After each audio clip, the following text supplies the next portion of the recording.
নমস্কার, শুভ সন্ধ্যা। নিউজ ভ্যানগার্ডের পর্দায় প্রত্যেককে স্বাগত জানাচ্ছি। এই মুহূর্তে আপনাদের সাথে আমি রয়েছি অঙ্কিতা। চোখ রাখছি এই মুহূর্তের গুরুত্বপূর্ণ সংবাদের দিকে। প্রথমেই নজর রাখছি রাজ্যের খবরের দিকে। বর্তমান সময়ে বিদ্যালয়গুলিতে শিক্ষক সংকট এবং রাস্তা অবরোধের মতো ঘটনা আমরা প্রায়ই দেখতে পাই, কিন্তু এবার যে বিদ্যালয় নয়, এবার মহাবিদ্যালয়েও শিক্ষক সংকটে ভুগছেন পড়ুয়ারা। অভিযোগ রয়েছে যে শিক্ষক সংকটের প্রতিবাদ জানিয়ে এবার কলেজ পড়ুয়ারা বিক্ষোভে সামিল হয়েছে।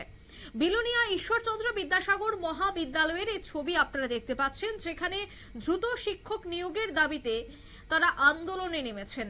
জানা গেছে যে ওই বিদ্যালয়ে অর্থাৎ এই মহাবিদ্যালয়ে বহুদিন যাবৎ শিক্ষক সংকট রয়েছে, প্রফেসর নেই, আর তাতেই তাদের ক্লাস বন্ধ হচ্ছে, বিভিন্ন সময় তাদের সিলেবাস কমপ্লিট হচ্ছে না, আর যার জন্যই কিন্তু আজ তারা বাধ্য হয়ে ঈশ্বরচন্দ্র বিদ্যাসাগর কলেজে শিক্ষক সংকট চরমে ওঠায় আজ আন্দোলনের হুঁশিয়ারি দিয়েছে ছাত্র সংসদ।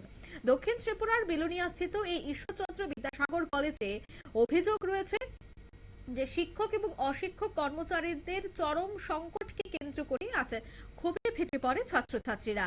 তাই ছাত্র সংসদের পক্ষ থেকে কলেজের প্রিন্সিপালের নিকট একটি মেমোরেন্ডাম প্রদান করা হয়। এদিনের এই মেমোরেন্ডাম প্রদানের পর মহাবিদ্যালয়ের ছাত্রীরা কি বলছেন শোনাবো।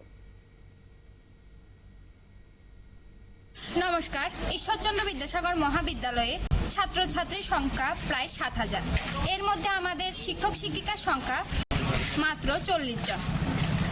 এর মধ্যেও 40 জন শিক্ষক শিক্ষিকার মধ্যেও আমাদের কমার্স, জুলজি, ইংলিশ এবং এডুকেশন ডিপার্টমেন্ট থেকে পরপর 4 জন টিচারকে এবং 2 জন নন টিচিং স্টাফকে পরপর ট্রান্সফার করা হয়েছে।